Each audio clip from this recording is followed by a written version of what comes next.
Bienvenidos a La Ventana. Soy Rafael Tirado Rivera y este es mi podcast.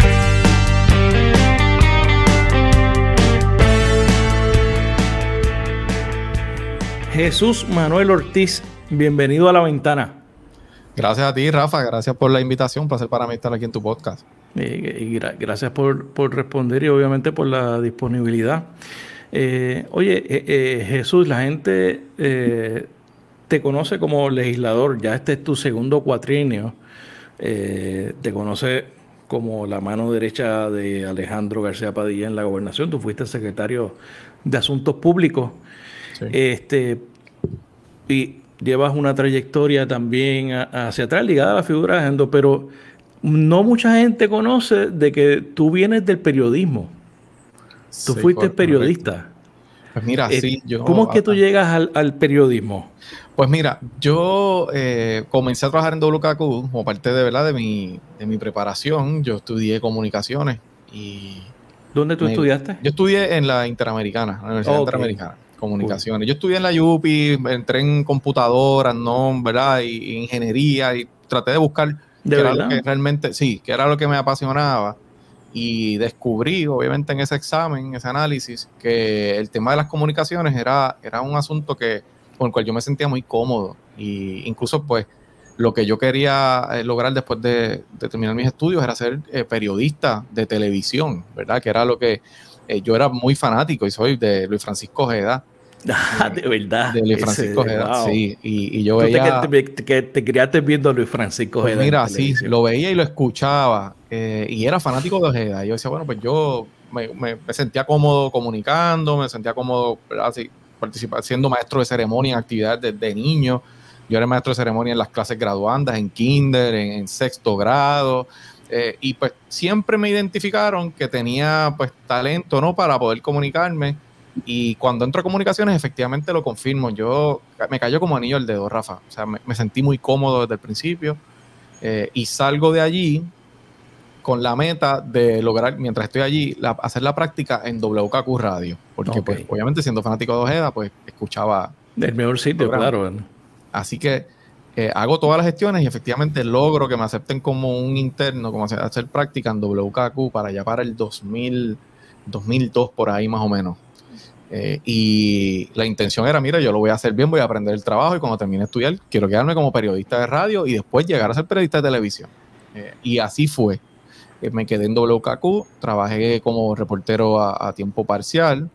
Luego, en aquel entonces todavía WKQ no era de Univisión, por lo tanto había una unión de empleados y las posiciones surgían por seniority, ¿no? Así que estuve 3 años allí y logré ser productor a tiempo completo y reportero. Hacía parte de mi jornada produciendo paneles de análisis, a veces producía Ojeda, ¿verdad? Incluso llegué a ser productor de Ojeda, que fue para mí, ¿verdad? ¿Y cómo fue esa experiencia de producir el modelo tuyo en el periodismo? Mira, fue una gran experiencia. O sea, para mí, pues Luis Francisco Ojeda era el periodista. Claro. O sea, era el fiscal del pueblo, como le decían en sus tiempos. Y fue una gran experiencia. Ojeda fue, ¿verdad?, conmigo siempre muy amable y me enseñó mucho allí. Y además de eso, tuve la oportunidad de trabajar con Luis Guardiola. Cuando Ojeda cambia de horario, se va de la emisora. No recuerdo si fue que salió su programa para otra emisora. Y llega Luis Guardiola y yo termino siendo el productor de Luis Guardiola en WKQ. Así que también aprendí mucho de Luis. Y al final se me encomienda, y aquí es donde se empieza a conectar la política conmigo, se me encomienda montar como productor un panel. Yo sé que tú recuerdas aquella controversia que surgió entre Fuego Cruzado y WKQ. Correcto, que ahí fue la salida de... Exactamente, cuando Fuego Cruzado se va, pues me encomiendan montar un panel nuevo, totalmente nuevo. Aquel panel se llamaba A Palo Limpio. Y en aquel entonces pues había un panelista del PNP, un panelista independentista y un panelista del Partido Popular. El panelista del Partido Popular, en varias ocasiones que no pudo asistir, envió como sustituto a este joven que se llamaba Alejandro García Padilla, a quien yo no conocía. ¿Y quién lo moderaba? ¿Ese era el de Jay? ¿Lo moderaba? No, lo moderaba José Sánchez Acosta, licenciado Sánchez Acosta. Los panelistas eran Sánchez Acosta, Inés Quiles y Reinaldo Alegría en su inicio. Wow. Sí, Reinaldo varias veces envió a Alejandro a sustituirlo. En un momento dado, Reinaldo sale del programa y mi jefa, que era la directora de noticias, se llama Marisol Seda, me encomienda conseguir un panelista del Partido Popular. Y yo recuerdo que yo le digo, mira, aquí viene un muchacho que es hermano del presidente de la universidad, que me parece que ese muchacho es bueno, le digo yo. Creo que es ágil, ¿verdad? Puede hacer... Y al final del camino termino yo reclutando a Alejandro García Padilla, porque ella pues me encomendó eso a mí, para el panel. Así que yo a todo el mundo le digo, yo comencé siendo jefe de Alejandro García Padilla, porque yo era el productor del programa. Y básicamente el responsable de traer a Alejandro a la política. Correctamente, así mismo fue. Pues entonces Alejandro sigue siendo panelista como para el 2003, ya es eso, 2003, quizás mediados de 2003, en aquella campaña de Aníbal Acevedo Vilá y Pedro Rosselló, que recordarás que era bien intensa. Sí. En un cuento largo corto, gana Aníbal Acevedo Vilá y nombra a Alejandro García Padilla al DACO. Y él, en un momento dado, y tengo que decirlo como fue, sin saber cuál era mi ideal político, porque yo nunca, y los tres panelistas te puedo decir, yo como periodista hacía mi trabajo y nunca, ¿verdad?, me comportaba para favorecer a nadie. Me ofrece ser secretario de prensa en el DACO. Y en lo personal, ¿tú habías tenido contacto con la política anteriormente? Nunca. ¿Ni en tu familia era gente política? Nunca. No. La familia por parte de mi mamá, que es una familia bien del PNP, de Bayamón. Sí, sí. La familia de mi mamá es de Ramón Luis Rivera padre, y de senadores del distrito de Bayamón, pero reconocida PNP en Bayamón. Ellos sí, pero yo nunca he tenido contacto con la política. Mis papás nunca estuvieron en política, ni nadie cercano, ¿verdad? Era algo lejano para ti. Era algo lejano más para allá mí. de tu interés por las noticias. Exacto. Así que cuando él me ofrece trabajar en DACO, yo te tengo que ser bien honesto, no era lo que yo quería hacer, pero en aquel entonces, pues yo empecé a tener una familia muy joven, ¿verdad? En aquel momento yo, a mis 25 años, tenía 3 hijos.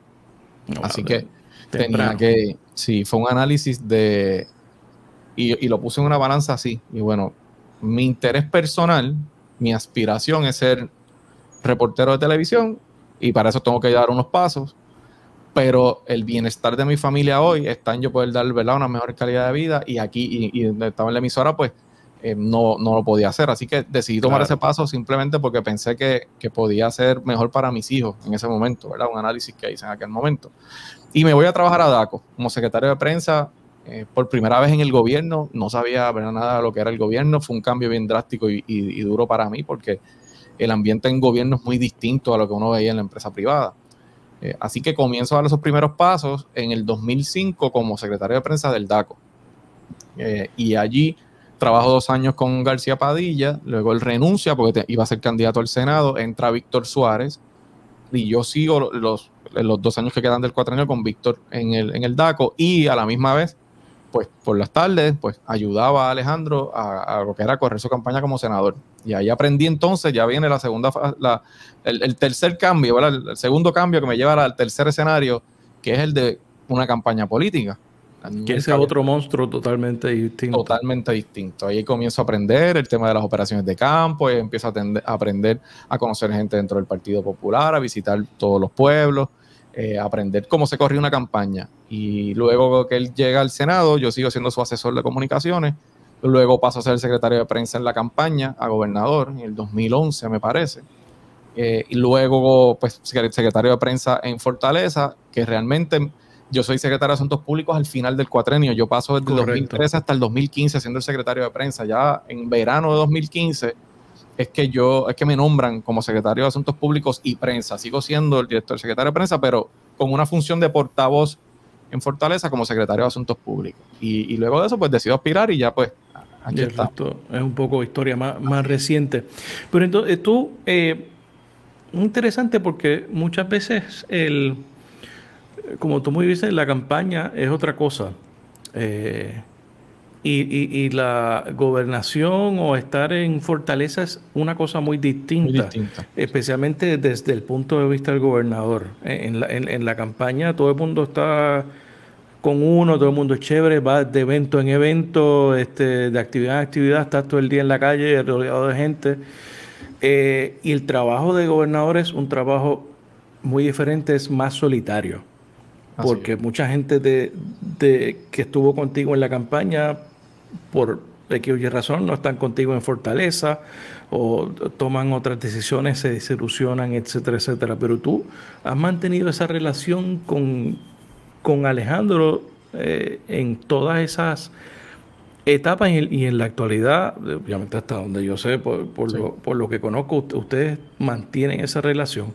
Por qué tú crees que han mantenido esa relación a pesar de los cambios y Bueno, de los yo años? creo que porque la relación real surge como una relación de amistad, o sea, no surge dentro de No la era política. política. No, no era política. Surge, de hecho, antes de que yo creo que él pensara que iba a ser político y muchísimo antes de que yo pensara que iba a estar siquiera en el gobierno y mucho menos en la política. Así que mi relación con él, yo creo que es por eso, Rafa, porque más allá de la política, pues somos amigos.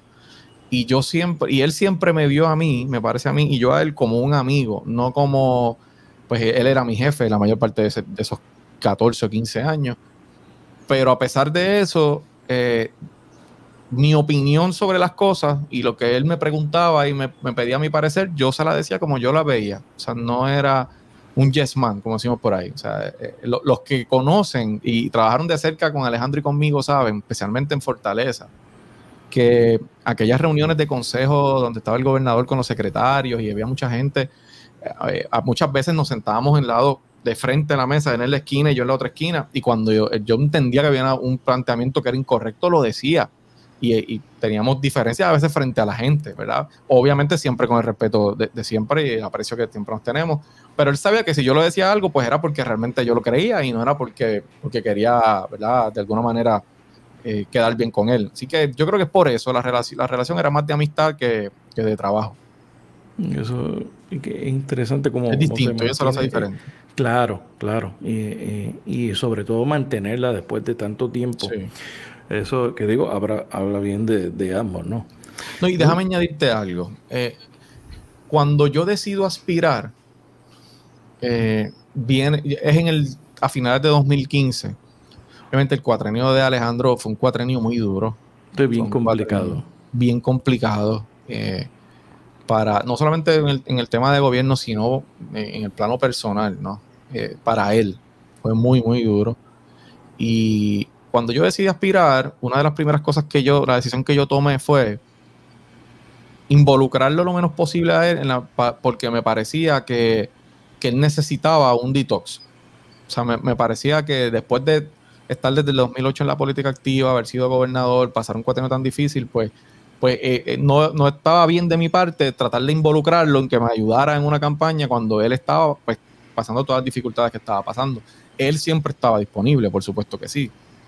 Pero así fue en la campaña, así fue, ha sido durante mi tiempo como legislador. Alejandro y yo hablamos, ¿verdad? No hablamos todos los días como hablábamos antes, pero yo traté y he tratado siempre de mantener mi función legislativa separada de esa relación y de cualquier otra relación, porque pues en este caso, a pesar de haber sido por 15 años, ¿verdad? Ha estado al lado de él, ayudándolo en todo lo que yo podía, pues ahora la responsabilidad es mía, ¿ves? Y las decisiones son mías y las consecuencias de decisiones son mías. Así que si yo tengo que pedirle una opinión, se la pido, pero trato, ¿verdad?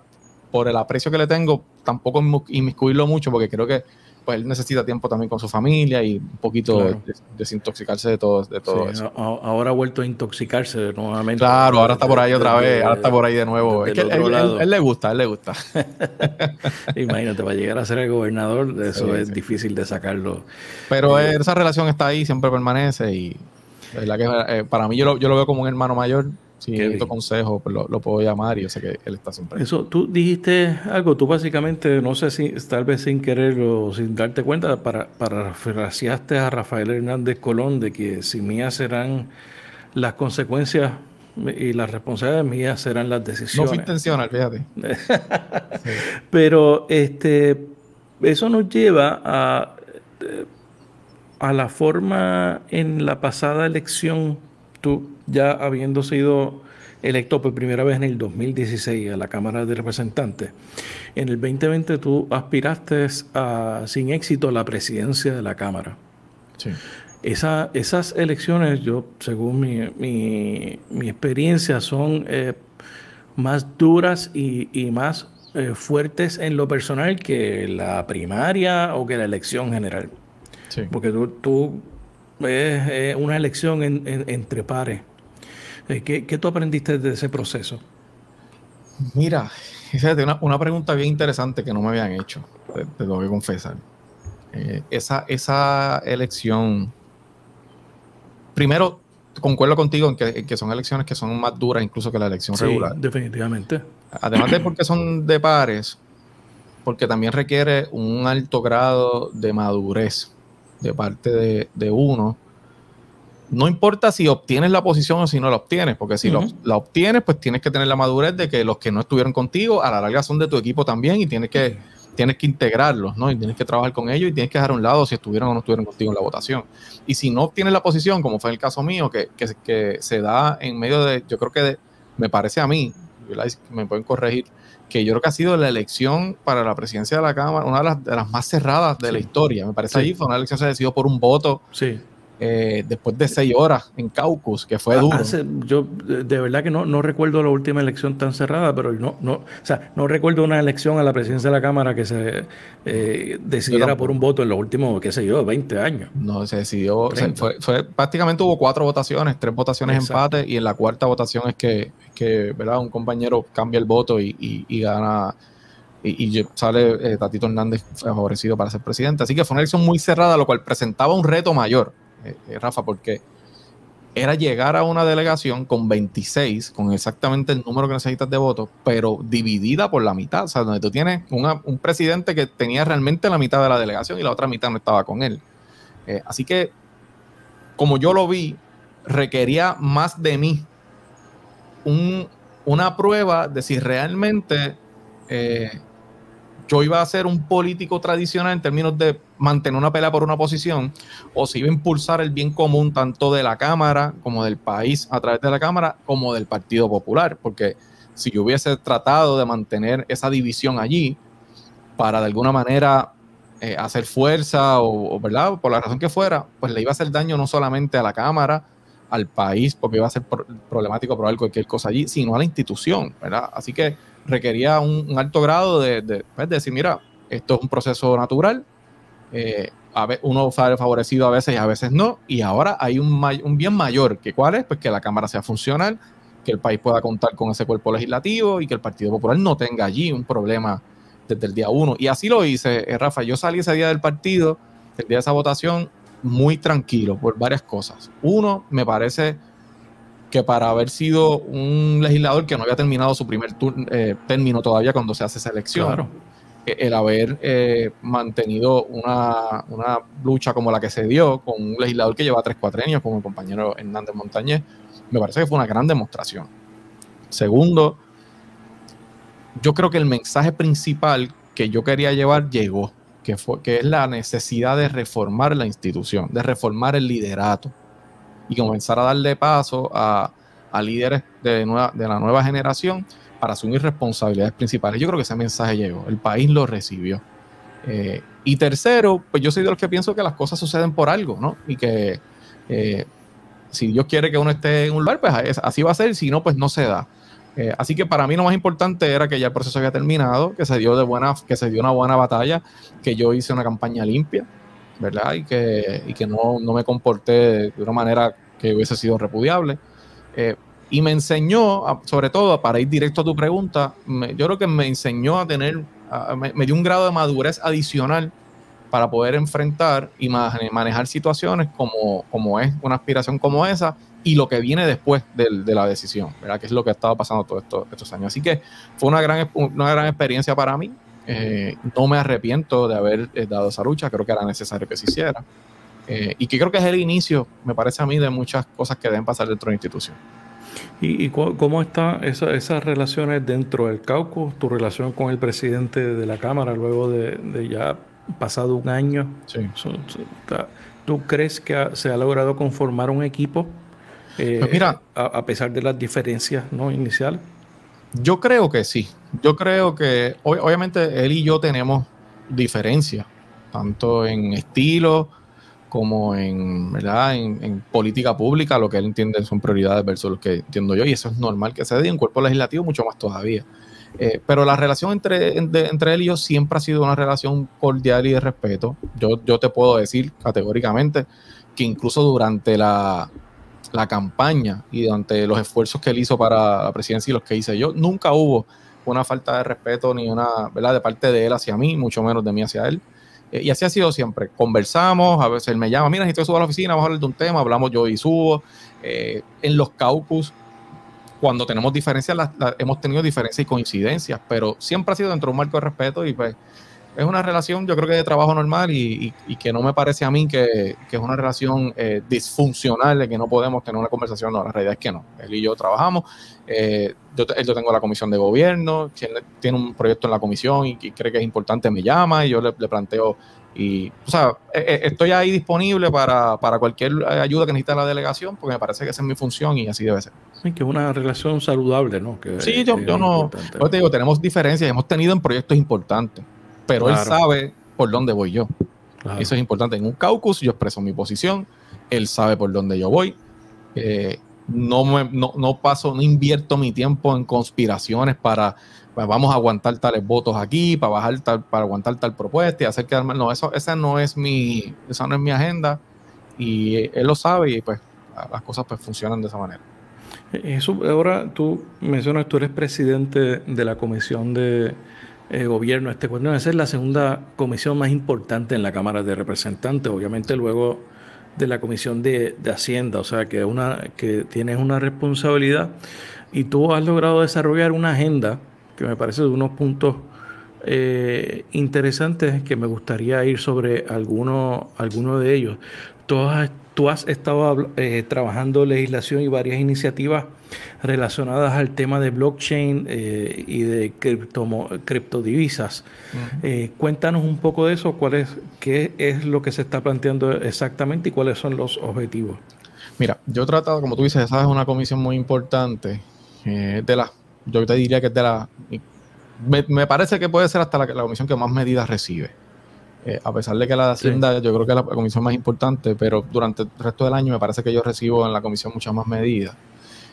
Y yo he tratado de trazar una agenda dirigida a la operación gubernamental que en parte va por la línea que tú planteas, el tema, y para ir en orden. El tema de las criptomonedas y el blockchain, a mí me parece que nosotros como país necesitamos comenzar a mirar el gobierno, lo que va a ser el gobierno del futuro. ¿Verdad? Cómo nosotros vamos a manejar una institución gubernamental o un gobierno, dejando atrás las trabas tradicionales, la operación manual de las cosas, los procesos análogos burocráticos que tanto nos cuestan, no solamente en tiempo a la gente, sino en recursos al gobierno.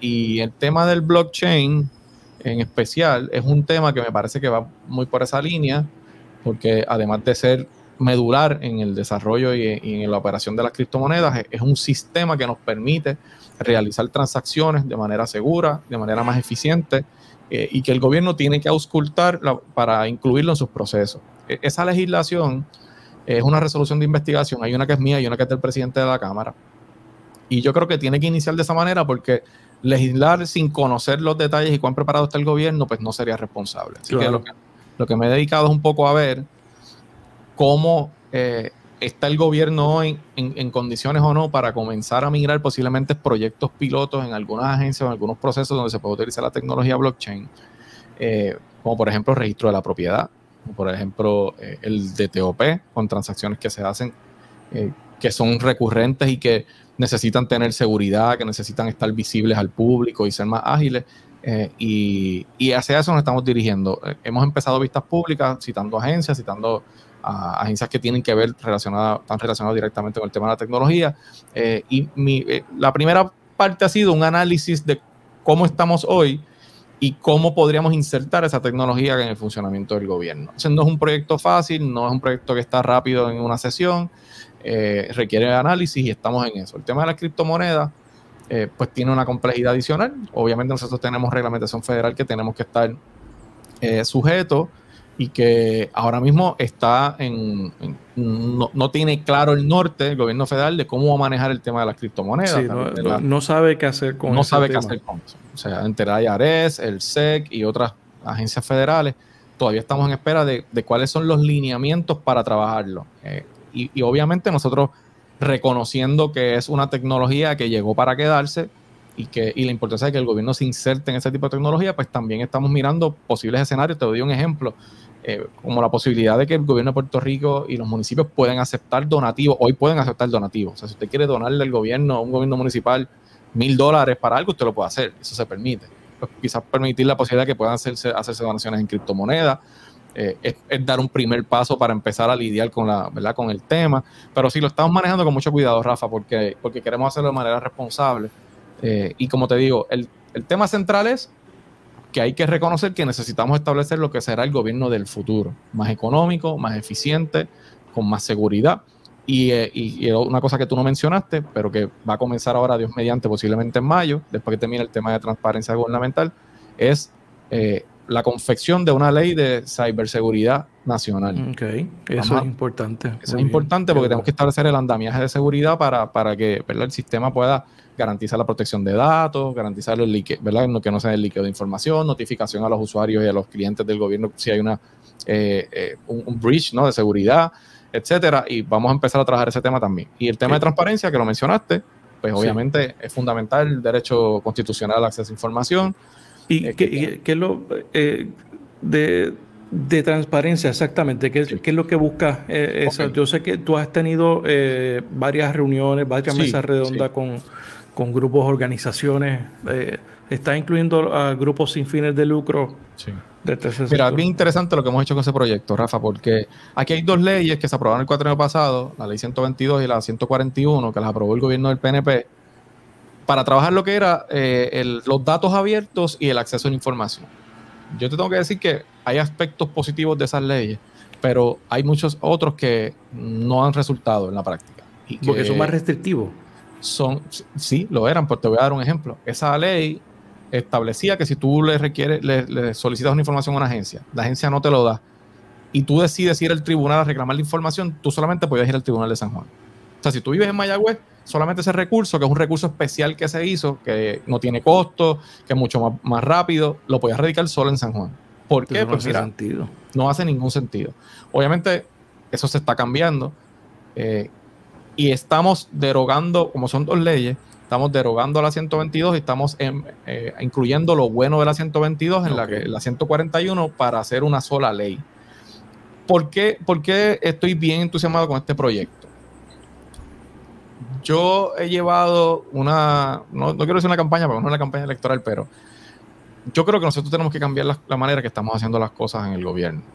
Yo he tratado a través de la comisión de un poco cambiar el proceso legislativo de ese proceso tradicional donde yo radico un proyecto, hago una vista pública, el legislador está en un estrado, el invitado está en una mesa más bajita que el legislador, yo controlo el tiempo, a las 4 minutos, yo doy un malletazo, hago 3 preguntas, me voy, hago lo que quiera en la comisión y bajo un proyecto y lo apruebo en el floor. Exacto. De ese proceso es que lo que uno se lleva es que literalmente el legislador hace lo que quiera cuando acaba la vista pública, se va a la comisión, le dice al asesor, bueno, esto sí, esto no. Esto no y vámonos. Así que primero, la resolución que se radicó, la radicamos José Bernardo Márquez y yo, del Movimiento de Victoria Ciudadana y yo. Radicamos la resolución para investigar cómo había funcionado ambas leyes en la operación. Luego de eso, me siento con José Bernardo, con quien tengo una excelente relación de trabajo muchas medidas allí juntos, y decidimos, y yo como presidente de la comisión, ok, vamos a hacer esto de una manera distinta. Si es la ley de transparencia, no vamos a hacer el proceso legislativo tradicional. Lo que hicimos fue, organizamos lo que llamamos el primer diálogo de transparencia gubernamental, que fue un diálogo que hicimos de 3 días, 4 mesas de trabajo. Cada día discutíamos 2 puntos. En las 4 mesas, los mismos 2 puntos. Con la Universidad de Puerto Rico nos ayudó a recopilar, a llevar el diálogo en cada mesa. Recopilábamos los datos importantes de cada mesa. Se hizo un informe de lo que pasó esos 3 días de diálogo. Allí se invitó gremios periodísticos, organizaciones sin fines de lucro que tienen que ver con el tema de transparencia gubernamental, agencias de gobierno y el sector académico. Luego de eso, vimos todo lo que se discutió trabajamos unos puntos que nos parecían importantes para afinar el proyecto, hicimos una segunda reunión con todos los componentes, fuimos sobre el documento, luego de eso hicimos un anteproyecto de ley y con ese anteproyecto de ley, yo sé que, no sé si tú sabes que en la Cámara se añadió en el reglamento el markup, sí, que es una sesión para aprobar enmiendas. Pues esa es una reunión pública, ¿verdad? De las comisiones, pública, en donde se va enmienda por enmienda al proyecto original y se va votando. Yo creo que eso es muy positivo, eso se utiliza en el Congreso. Correcto, no se invitan de ponentes, pero es pública porque la discusión se da con la prensa allí y todo el mundo lo ve. Claro. Pues después de tener anteproyecto, hicimos lo que nosotros denominamos la comisión un markup ciudadano. Okay. Que fue que convocamos nuevamente a las instituciones y en una mesa rectangular, hicimos una, ¿verdad? Todos de la misma manera. Fuimos línea por línea en ese anteproyecto, artículo por artículo, leyéndolo y recibiendo opiniones de cada uno de los sectores. Luego de hacer eso, entonces ya formalmente radicamos un proyecto y la semana pasada anunciamos el proyecto 1303, que es un proyecto multipartidista, porque además de este servidor y de José Bernardo Márquez, está Denis Márquez y está José Che Pérez del PNP, un proyecto que tiene 4 delegaciones. Y ahora vamos a iniciar el proceso legislativo tradicional. El proceso formal de vistas públicas. Correcto, pero estamos mucho más adelante porque ya hemos discutido esto desde septiembre para acá. Cosas buenas del proyecto, ¿verdad? Primero, como te dije, derogamos la 122, enmendamos la ley 141, reducimos las excepciones. La ley actual permite al gobierno 17 excepciones para negarte la información pública. Wow. Las reducimos a 6. Estamos dándole la obligación al Instituto de Estadísticas de ser la agencia que fiscalice el cumplimiento, una agencia mucho más independiente. PRIT se mantiene como asistente tecnológico con las agencias. Estamos creando un nuevo recurso de apelación. Si usted quiere ir al tribunal a requerir esa información, va a poder ir como siempre, pero si quiere hacerlo de manera administrativa, puede ir al Instituto de Estadísticas a hacerlo. Estamos poniendo sanciones económicas para las agencias de gobierno que se nieguen a dar información, así como la posibilidad de que haya anotaciones al expediente y sanciones a empleados públicos si se determina que detienen la información de manera temeraria, intencional o violando la ley, ¿verdad?, de manera intencional. Estamos también estableciendo un mecanismo que me parece muy importante, que es la divulgación periódica, la divulgación automática prácticamente, que es que se determina una categoría de documentos que son públicos, que toda agencia tiene que hacer público en su página sin que nadie se los pida. Y se llama, ¿verdad? Si no divulgan de manera constante esa información, también pueden ser penalizados por una multa. En términos generales, hay muchos más cambios, pero te mencioné algunos por encima. Lo que tú entiendes son más importantes. Son importantes, exacto. ¿Por qué esto es importante? A veces la gente pregunta, Jesús, ¿pero es que ese tema es técnico? Porque la realidad es que muchas veces, cuando uno está en esos puestos, siempre está la visión de que, oye, pero ¿por qué tú te metes en eso si eso a nadie le importa? Y la realidad es que si uno va con esa visión, no hace nada, porque la gente lo que le importa al final del día es tener empleo, hay que la luz prenda. Claro. El asunto es que una política efectiva de acceso a información pública, para empezar, ayuda en la lucha contra la corrupción, Rafa, porque en la medida que tú mantengas procesos oscuros, aquellos que se quieren aprovechar de sus posiciones en el gobierno tienen el campo abierto para hacer lo que quieran. A medida que tú tengas que tener información pública, transparente, publicado en tu página, de procesos que se dan como subasta, de hecho, para que tengas una idea, se incluyen las 3 ramas de gobierno dentro de la legislación, incluyendo los municipios, incluyendo las corporaciones públicas e incluyendo un jugador bien importante que es el que nosotros llamamos como el tercero custodio, que es, por ejemplo, Luma. Es una empresa o un contratista privado, pero que maneja información que es pública. O el producto del trabajo que se le paga a ese contratista con fondos públicos también es información pública. Así que se trae también a la ley a ese contratista que tiene que cumplir con las disposiciones de la ley. Y al final del camino, la gente que nos está viendo y nos está escuchando, usted tiene el derecho a la libertad de expresión, que es constitucional. Pero para usted poder expresarse de manera correcta y con toda la información, usted necesita tener acceso a la información. Por eso es que los tribunales han decidido que el derecho a información pública es un derecho constitucional que realmente se deriva del derecho a la libertad de expresión. Así que es importante. Eso es importantísimo. Importantísimo en una democracia. O sea, importantísimo en una democracia. Así que ese proyecto debe ir a vistas públicas, yo entiendo que en las próximas semanas, y obviamente pues requiere de mucho trabajo en las delegaciones para lograr la aprobación y obviamente que Fortaleza pueda darle el apoyo firmando. ¿Y se le asignan recursos al Instituto de Estadística? Sí, mira, sí, gracias por hacer la Porque pregunta. porque no tienen muchos recursos Claro, el claro. instituto, y yo creo que se creó bajo la administración de Sila María Calderón, y todos los años yo creo que no se le asignan, nunca se le asignan los recursos que necesita No. para atender Ellos las estiman cosas que que tiene. necesitarían $400,000 para aplicar, poner en ejecución esta ley, Para eso solamente. Claro, no es una barbaridad el proyecto y el claro, presupuesto. claro. O sea, yo creo que $400,000 para tú garantizar un andamiaje que va a garantizar un derecho constitucional como este, me parece que es totalmente razonable. Y la medida ordena la asignación de $400,000. Obviamente en las vistas públicas vamos a traer a OGP, vamos a traer a Hacienda, vamos a traer al Ejecutivo, porque esa es una función, esa es una parte fundamental de esa ley. Oh, qué bien. Que no estaba, no tenía el detalle de lo que era, pero sabía que estabas trabajando en eso, y me parece una gran iniciativa, y lo importante es que has traído a otra gente a la discusión y de forma diferente, así que esperemos que sea positivo, ¿verdad? La evaluación de Sí. estos proyectos, y que puedan salir adelante en Cámara, Senado, y que el gobernador eventualmente lo firme. Tú también has sido muy vocal sobre el tema del impuesto al sol. ¿Qué ha pasado con esa propuesta del impuesto al sol? ¿Eso va hacia adelante? ¿La Junta insiste en esto? Pues mira, yo creo que esa es una batalla que logramos, por lo menos quizás no hemos ganado la guerra ahí, Claro. pero sí logramos ganar una batalla, porque comenzamos en enero a llevar esta bandera. Que yo creo que sería bueno que expliques un poco Sí. de qué es lo que se trata y qué es lo que Okay. ha pasado. Como ustedes saben, el gobierno de Puerto Rico está en una quiebra y la corporación pública Autoridad de Energía Eléctrica pues también está en un proceso de quiebra, y también se acogió al título 3 de promesa, que no es otra cosa que el capítulo de la ley promesa que te permite empezar a manejar tus deudas y acogerte a la quiebra. Como parte de esas negociaciones, en el 2019 se aprobó lo que se llama un RSA, que es un documento de reestructuración, el acuerdo de reestructuración, que se aprobó en el 2019 con la intención de que entrara en vigor en el 2020 entre la Junta y los acreedores de la Autoridad de Energía Eléctrica.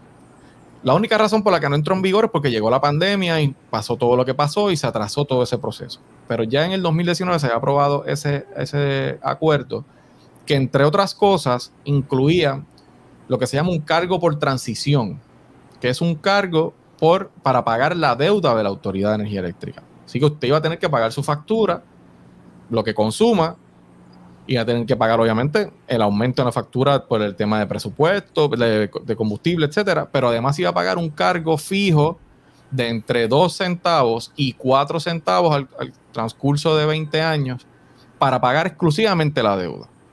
¿Dónde es que viene el impuesto al sol? Bueno, pues que ese cargo lo iba a pagar todo el que esté conectado a la autoridad, pero además de eso, aquellas personas que tuvieran un sistema de energía solar en su casa. Recuerden que este documento es de 2019. A partir de septiembre de 2020, todos los que compraran o tuvieran un sistema en su casa iban a tener que pagar el cargo por transición de los kilovatios que consuman de la red. Ustedes saben que con la medición neta, una persona pues produce energía y la consume, pero de noche puede ser que utilice de la energía eléctrica de la autoridad si está conectado. Pues iba a pagar ese cargo por lo que consuma si está conectado, que uno lo podría entender, aunque no esté de acuerdo con el cargo, ¿verdad? Pero para efectos del análisis. Pero además iba a tener que pagarlo por lo que ellos llaman detrás del metro, que no es otra cosa que por lo que usted produzca de su sistema solar. Correcto. Y van a obligar a cada persona que tenga este sistema a ponerle un segundo metro. O sea, te iba a tener el contador tradicional, iba a tener un segundo contador, por decirlo de alguna manera, metro, que iba a medir cuántos kilovatios usted producía en su sistema. Y de esos kilovatios se le iba a cobrar también el cargo de transición. Ese es el impuesto al sol.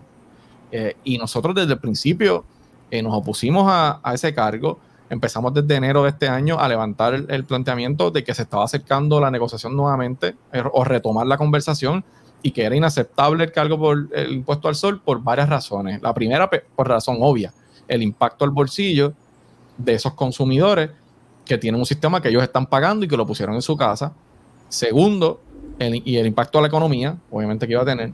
Tercero, es una política totalmente contraria a la política pública que nosotros como país debemos establecer para enfrentar el cambio climático a través del aumento en generación de fuentes renovables. Si usted promueve eso, pero a la vez le está poniendo impuestos, pues entonces no tiene sentido, ¿no? Así que dimos esa lucha.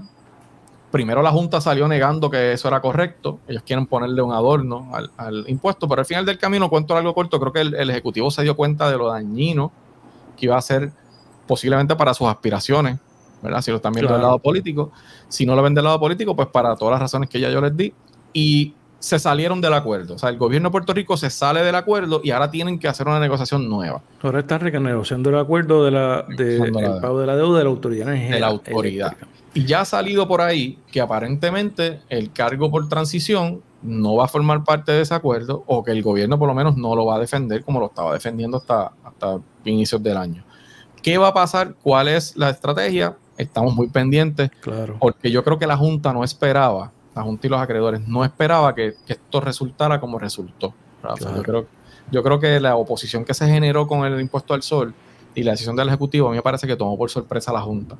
Y ahora, ¿cuál es la estrategia? Veremos a ver qué es lo que van a hacer en el nuevo acuerdo. Ahí la pregunta es, básicamente, cómo se le va a repagar la deuda a los acreedores. Correcto. Oye, que una deuda de la Autoridad de Energía Eléctrica que la mitad la tomó Luis Fortuño. Luis Fortuño tomó casi 4 o 5 billones de dólares en el cuatrienio que estuvo de gobernador y el tipo está por ahí dando recetas de buen gobierno y de sanidad gubernamental. O sea, yo creo que es una barbaridad. La que tomó la Autoridad de Carretera. Irresponsable. Chama, quebró la Autoridad de Carretera, le metió 4 billones en deuda. Y si sumas la que cogió en el Banco Gubernamental de Fomento, que fueran deudas a corto plazo, eran deudas que expiraban en 4 o 5 años. O sea, que en el cuatrenio después de él, el que viniera, que en este caso fue Alejandro García Padilla, iba a tener que pagar esos préstamos. Así que Fortuño ha sido, yo creo que fue muy irresponsable en su administración y estamos pagando las consecuencias. Y ese Mr. Fiscal Responsibility, tú sabes. Así. El de la medicina amarga. Que correcto. O sea, es una cosa en que el tipo cogió hasta $1 billón para despedir gente. Así, o sea, es increíble. Muchos de los problemas que tiene el país hoy es gracias a Luis Fortuño, y él está por ahí, salió de Fortaleza, se fue para la Junta de Aberti, que es la que le privatizó el Expreso 22. O sea, es una barbaridad. Y se fue a trabajar a un bufete que él como gobernador le dio más de $20 millones en contrato. Y fue y pidió una opinión en ética, que se la dieron, pues supuestamente no hay ningún conflicto y allí está trabajando. De verdad que en otro... creo que se llama en Stepto, sí. En otro país estuviera preso este señor.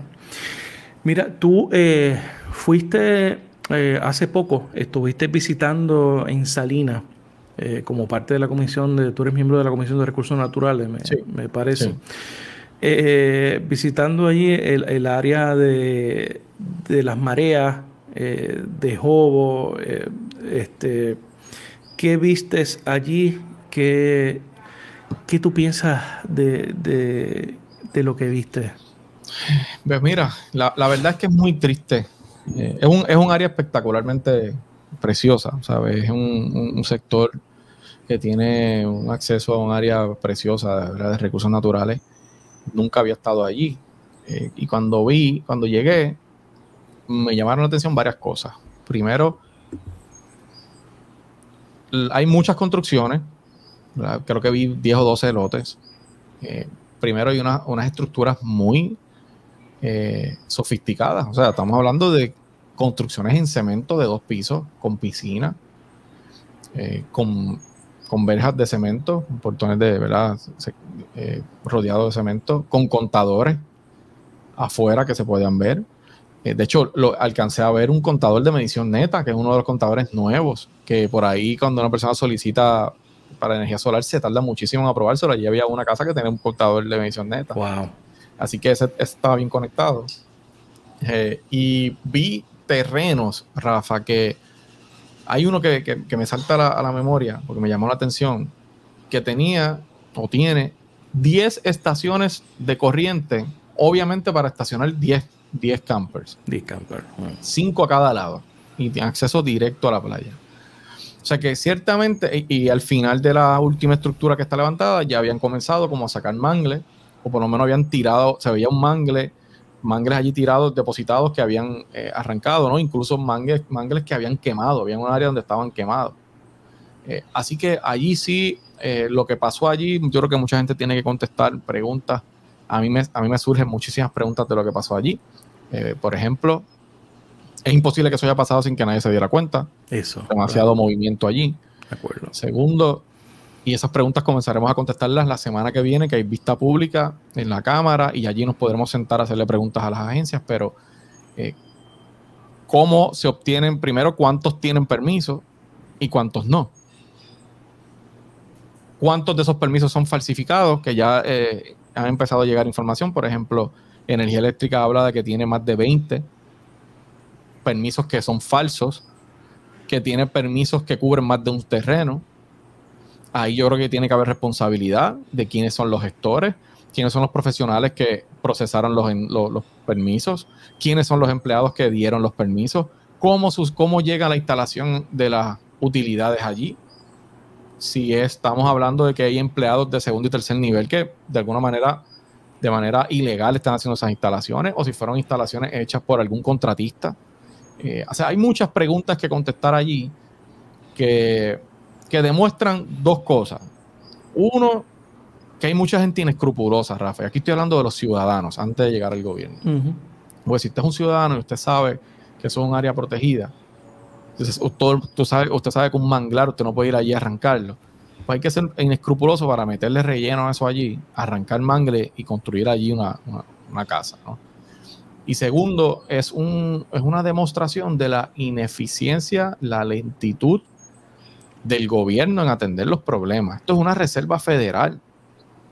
O sea, ¿qué más necesita el gobierno para haber intervenido allí hace tiempo?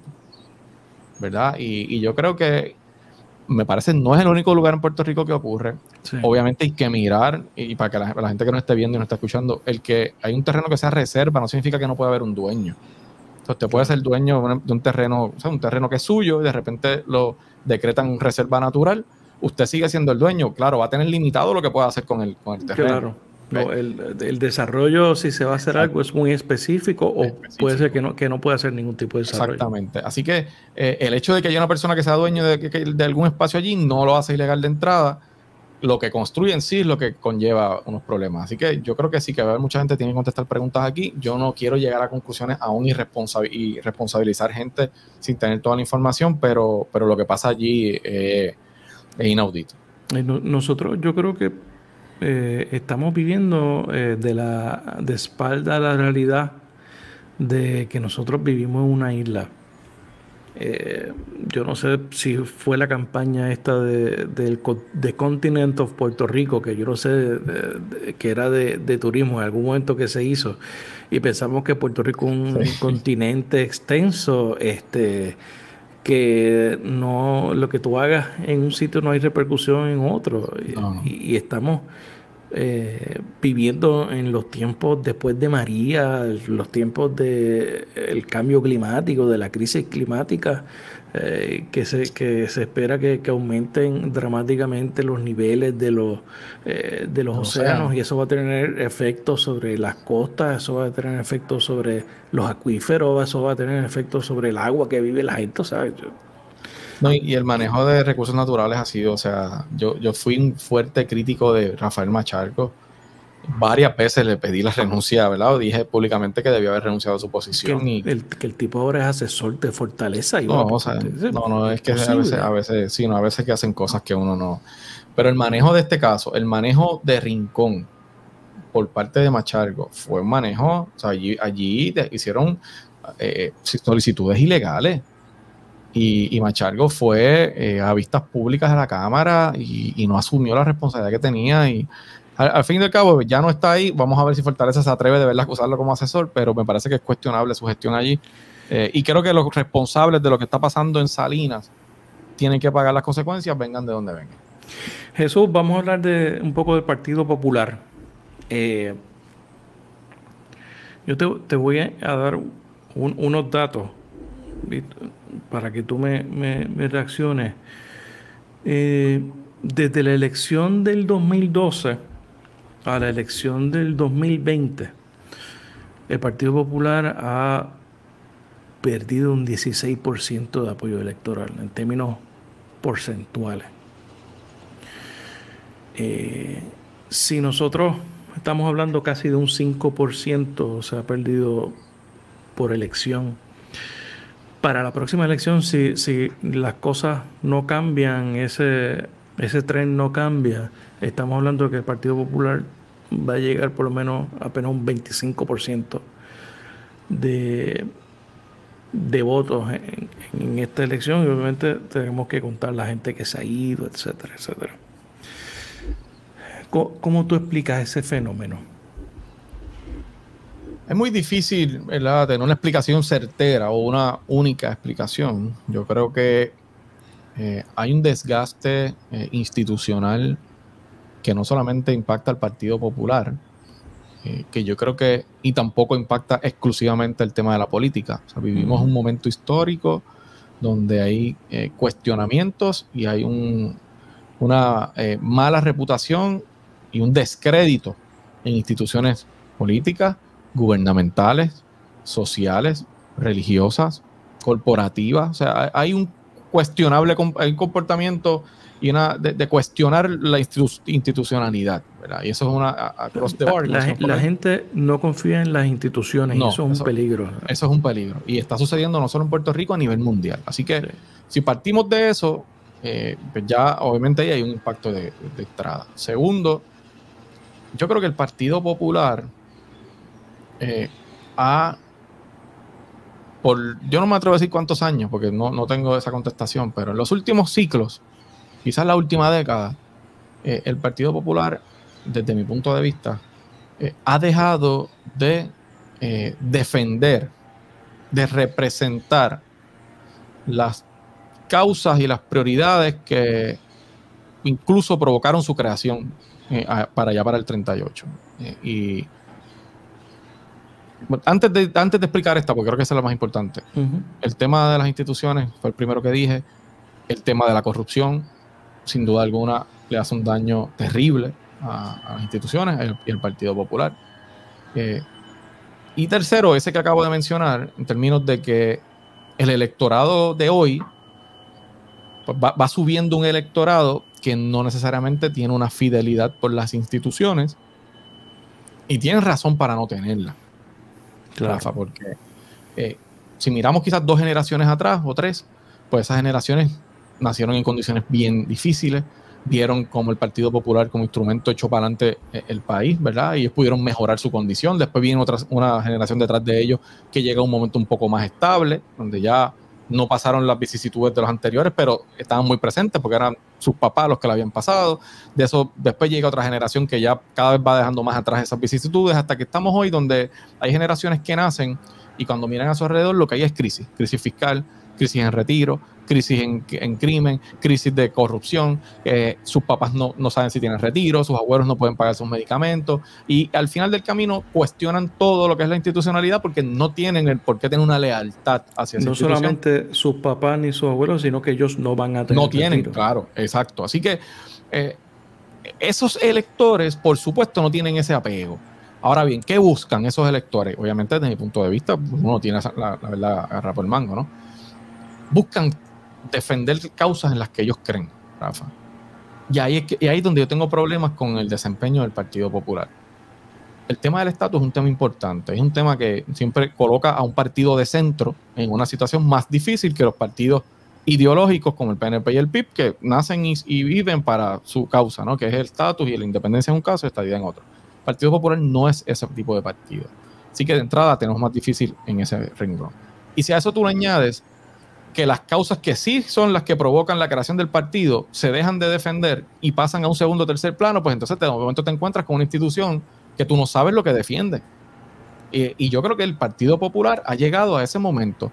Y si nosotros queremos poder apelar a esas nuevas generaciones que están buscando gobiernos eficientes, que están buscando defender y proteger el ambiente, que están buscando garantizar la educación a través de la Universidad de Puerto Rico y de un sistema de educación efectivo, que están buscando garantizar derechos a las poblaciones, pues el Partido Popular, si quiere ser relevante y tener una posibilidad, tiene que redefinir sus causas y explicarle a esos electores lo que significa votar por el Partido Popular.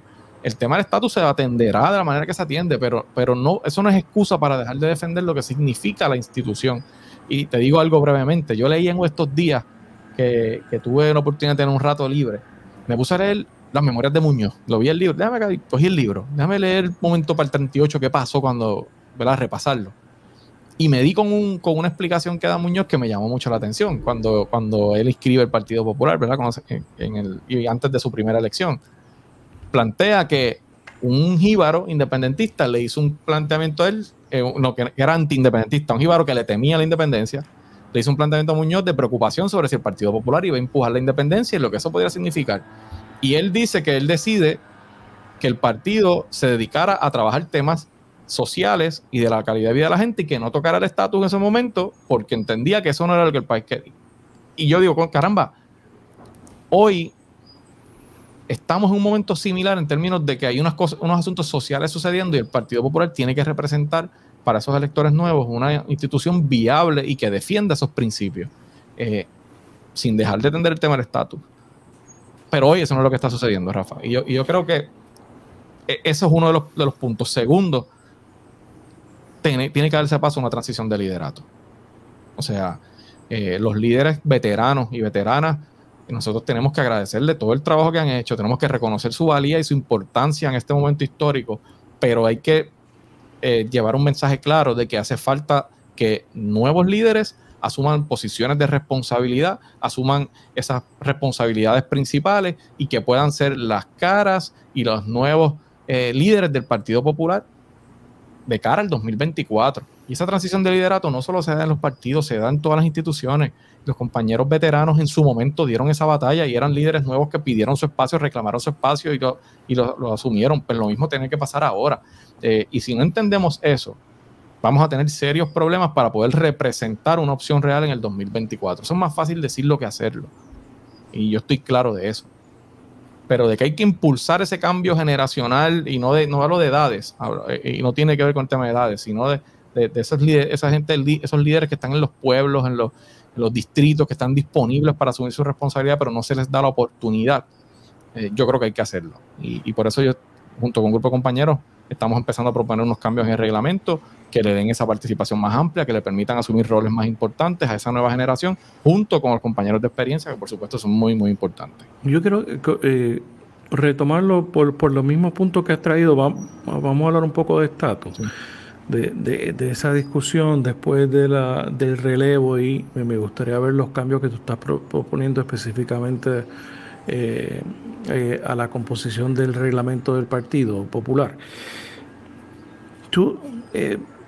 Esa conversación que tú planteas sobre el tema del estatus y su futuro, lo que yo escucho, lo entiendo, y lo que puedo traducir eso es que el Partido Popular es momento de abandonar la defensa del Estado Libre Asociado como Estado, buscar su desarrollo y moverse hacia buscar algún acuerdo procesal para atender el tema del estatus. Eso es una posibilidad que tú estás planteando. Mira, más el final de la premisa que el principio. Yo creo que nosotros sí debemos basarnos, o sea, el movimiento principal debe ser en establecer un mecanismo procesal. Porque aquí dentro de la institución hay quienes piensan, sí. Claro, pero para eso hay que partir de unas premisas que tienen que estar claras, porque si no, ese movimiento no se puede dar. O sea, no sé cómo. ¿Tú piensas que Lela es una colonia hoy? Mira, esa conversación es medular, ¿verdad? Y yo sí creo que el Estado Libre Asociado, ¿verdad?, tiene bondades que le han servido bien al país y que tiene muchas áreas que tiene que mejorar. Claro. Yo creo que eso es indiscutible. Esta teoría de que toda la responsabilidad de lo que ha sucedido del Estado Libre Asociado no es real. No es real, claro. Y más que nada es un subterfugio de mucha gente que no quieren asumir la responsabilidad de sus errores y todo le echan la culpa al estatus, y además tiene un segundo propósito, y es poner a pelear o a distraer a los populares en esa discusión, que ha sido lo que ha pasado en la última década, Rafa. Nos metemos en el tema del estatus nos olvidamos de todo lo demás y de repente la gente piensa, bueno, el Partido Popular existe para definir el ELA. Y eso no es real, por lo menos como lo veo yo. El Partido Popular no existe ni siquiera por el ELA. El ELA se desarrolla 14 años después de que el Partido Popular existe, ¿no? Así que... Y se creó por una serie de realidades y necesidades geopolíticas de los Estados Unidos. Correcto, totalmente correcto. La realidad también. O sea, totalmente correcto. Yo creo que en el Partido Popular se tiene que tener esta discusión de forma... sin emociones ya. O sea, sí, no, sin duda. Totalmente correcto. Y se crea también para adelantar las verdaderas razones por las que existía el Partido Popular. Obviamente se entendía que llegando al acuerdo que se llegó, se adelantaban las causas que provocaron la creación del Partido Popular. Claro. Y era un vehículo, vamos a ponerlo así, era un vehículo para adelantar las causas. Correcto, el instrumento para hacer cosas. El instrumento, así lo sigo viendo yo. Mi preocupación con el tema es que le consume un tiempo a la institución, nos hemos dejado, y provoca que no suceda nada más. ¿Ves? Y yo creo que mientras caigamos en esa trampa, pues vamos a seguir con el problema que te mencioné en la respuesta anterior, de que la pregunta de qué representa el Partido Popular. ¿Ves? Porque el tema de que el PNP representa la estadidad, la independencia representa, el PIB representa la independencia. ¿Qué representa Victoria Ciudadana? No representa ningún estatus. Claro. No representa ningún estatus. Y de repente, ¿qué representa el Proyecto Dignidad? No representa ningún estatus. Entonces, de repente, nos hemos dejado, como dicen en mi barrio, pegar el vellón de que, entonces, ¿qué representa el Partido Popular? Bueno, pues representa un partido que es de centro, que adelanta causas sociales, que happens to be, como dicen por ahí, que fue el propulsor del Estado Libre Asociado, que es el status quo, ¿verdad? Actualmente, que todo el mundo quiere derrotar. Y esa conversación se tiene que dar. O sea, yo no postulo que no se dé. Mi único planteamiento es, ok, se tiene que dar, pero no podemos abandonar las demás. Claro. Y no es la razón principal de la existencia de la institución. No es y yo creo que el crecimiento de los otros movimientos, como tú muy bien mencionas, no está atado al tema del estatus tampoco. Por alguna razón no está atado. Claro. Promover, quizás, nosotros somos un partido que debe promover, que lo promovió en un pasado y que yo creo que también se ha abandonado el buen gobierno, el gobierno honesto, el que combatir la corrupción con fuerza, que no tenga un minuto de break, yo creo que funcionario popular que sea y corre en corrupción. Y tú sabes, yo creo que ¿sabes algo que a los populares les molesta? Es que el Partido Popular y sus candidatos digan en una elección voy a hacer X y cosa y terminan haciendo lo mismo que hacía el PNP y lo mismo que criticaban ellos. Claro. Y con toda la razón, Y en ese sentido, tú usaste una palabra ahorita, o una frase, que me parece importante. Tú dijiste que ese partido debe dejar de defender el ELA. Y tú sabes que yo me encuentro con ese cuestionamiento a diario. Cuando yo voy a los pueblos, muchos populares se me acercan con ese planteamiento, diciéndome su molestia por lo que ellos perciben es la falta de defensa del ELA de parte del Partido Popular. Y así te lo dicen, Rafa. Ustedes no defienden el ELA. El PPD dejó de defender el ELA. ¿Y sabes qué? Tienen razón. Pero no solo el ELA, dejamos de defender el ELA y todo lo demás. El ELA, en el Partido Popular no hay una discusión tampoco sobre la soberanía ni la libre asociación, ni nada. O sea, yo creo que además de que se ha perdido también el contacto con Washington, la realidad que es otro problema. Tenemos comisionado residente desde el 2004. Que fue Aníbal Acevedo fue el último comisionado residente. El último, o sea, llevan más de 20 años. 20 años. 20 años ahora en el 2024, que no tenemos un candidato, o sea, un comisionado residente. Así que mi preocupación y mi llamado es a que nosotros no podemos continuar permitiendo que el tema del estatus nos saque de cualquier otra discusión, Rafa. Y como parte de lo que te adelanté, porque sé que el tiempo corre, de las propuestas que hicimos del reglamento, la primera incluye, nuestro reglamento no tiene una visión y visión de la institución, establecer claramente la visión y la misión del Partido Popular, que desde mi punto de vista son las razones por las cuales se creó. Y yo creo que eso tiene que estar claro en esas 5 o 6 puntos, columnas del Partido Popular, que todo elector que vote por la institución sabe que esos candidatos y esas candidatas puedan tener su posición sobre el Estado Libre Asociado y en algunas otras cosas, pero en estos 5 o 6 puntos, esa es la base del Partido Popular. Los que van a defender la universidad, el partido que defenderá el ambiente, el partido que buscará la defensa de los trabajadores y las mejores condiciones trabajadores, que va a fomentar el desarrollo económico, que va a fomentar una mejor educación a través de una reforma curricular en el Departamento de Educación, etcétera, etcétera. Y así hay muchos puntos que uno no puede traer todos aquí, son parte de la discusión, pero eso tiene que pasar. Promovemos también en esas enmiendas uno de los problemas mayores que tiene el Partido Popular, que no te lo había mencionado, y es la desconexión con su base. Sí. O sea, el Partido Popular perdió toda conexión con su base. Esa los es la populares realidad. No sienten que el Partido Popular les hablan y los escucha. O sea, no. Tiene que ser un partido más abierto, más inclusivo. Estamos proponiendo que se revise desde la Junta de Gobierno hasta todos los organismos del Partido Popular. Esa Junta de Gobierno hay que revisarla, creo que hay que reestructurarla. Creo que tiene que tener más representación de personas no electas y menos de funcionarios electos para hacer un balance de poder en esa institución o en ese ente. Estamos proponiendo que se revise la organización de las 3 principales organizaciones, Mujeres, Servidores Públicos y Juventud Popular, para que se organicen desde los 40 distritos representativos y de esa manera ampliar la base. Estamos proponiendo la creación de lo que nosotros llamamos el Comité de Futuro del Partido Popular, que va a estar compuesto por toda la directiva de la juventud a nivel de todo Puerto Rico y por todos los funcionarios electos de 35 años o menos. Y ese comité va a ser el encargado de trabajar junto al presidente en la política pública del futuro, los asuntos que interesan a los jóvenes y que preocupan a esa nueva generación, cómo veremos con los préstamos estudiantiles, cómo vamos a lidiar con el cambio climático, cómo vamos a lidiar con los nuevos mercados laborales que existe. Ya que te hablo de eso, proponemos que se revisen todas las secretarías auxiliares y que se eliminen las que no funcionen y que se establezcan nuevas secretarías auxiliares que no sean otra cosa que grupos de trabajo para desarrollar política pública sobre cambio climático y asuntos ambientales, sobre el nuevo mercado laboral, porque los trabajos que conocemos hoy, Rafa, van a dejar de existir en los próximos años. La automatización y la inteligencia artificial va a tener otras condiciones en el mercado laboral y nuestros estudiantes tienen que estar preparados para eso. Nuevas fuentes de desarrollo económico, así como de innovación y tecnología.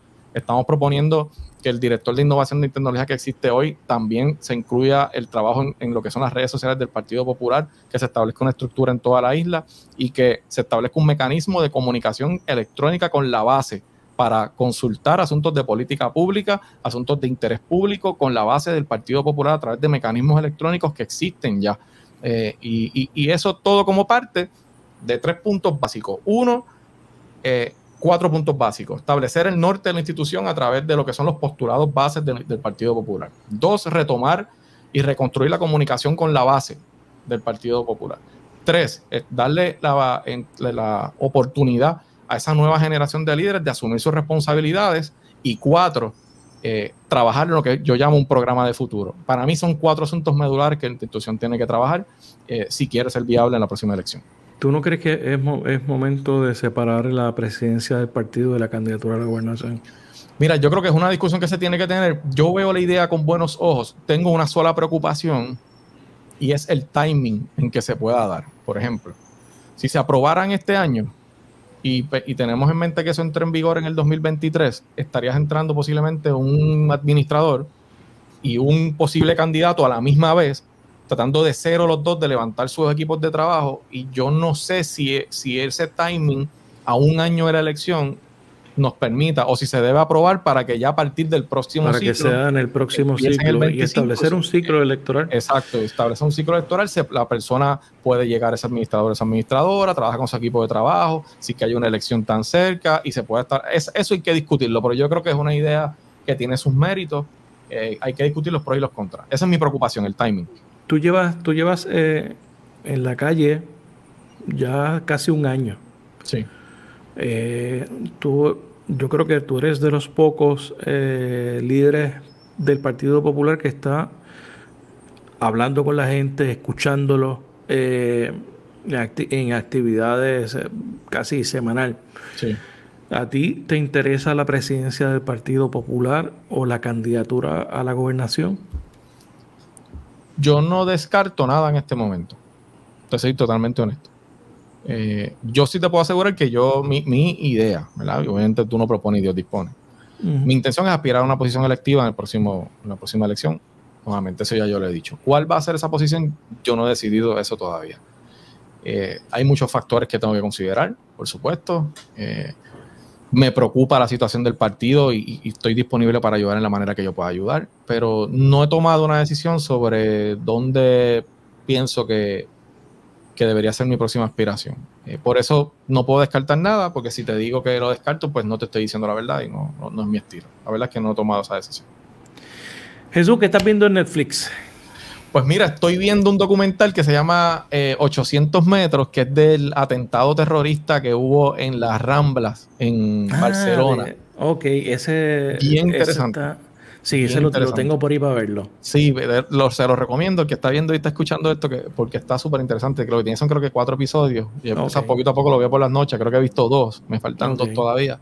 Está bien interesante. Es que a mí me gustan todas esas series. O sea, yo veo todas esas series que son de terrorismo, de investigación criminal. De documentales me gustan mucho verlo. Y claro, veo también cosas de ciencia ficción y para relajarte, porque claro. ¿Qué es lo último que viste así? Déjame pensar. Estoy viendo uno que se llama The Witcher, que es como de fantasía, ¿no? Ese está en Amazon Prime, ¿verdad? Está en Netflix. Está en Netflix. The Witcher, exacto. Sí, cierto. Esa es larga, esa todavía no la he terminado.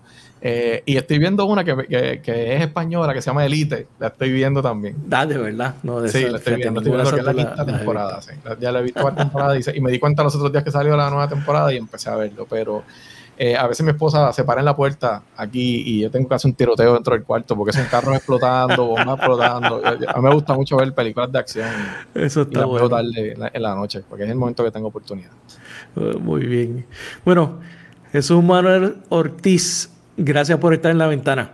Gracias a ti por la invitación, un placer para mí haber compartido contigo aquí, te agradezco mucho la invitación y mi abrazo a ti, a la gente que nos ve o nos escucha en tu podcast. Éxito con el proyecto, me gusta mucho, yo soy fanático de los podcasts, tengo el mío. De hecho, tú tienes tu podcast, eso, dale promoción. Sí, se llama ¿Qué dice JM? Es un podcast que yo lo transmito en Facebook todos los lunes a las 8:30 de la noche. Y ese va en vivo, ¿verdad? Tú lo haces en vivo y después también está disponible en Spotify. En Spotify, Apple Podcast, Google Podcast, en todas las plataformas de podcast. Y te digo, yo soy muy fanático, como que me gusta la radio, soy fanático de los podcasts y creo que es una gran herramienta. Que ese es tu medio.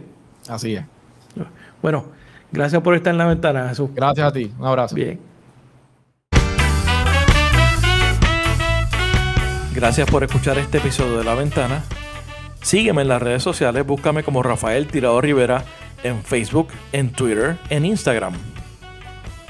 La Ventana es una producción de Change Lab Media para Rafael Tirado Rivera. Hasta la próxima.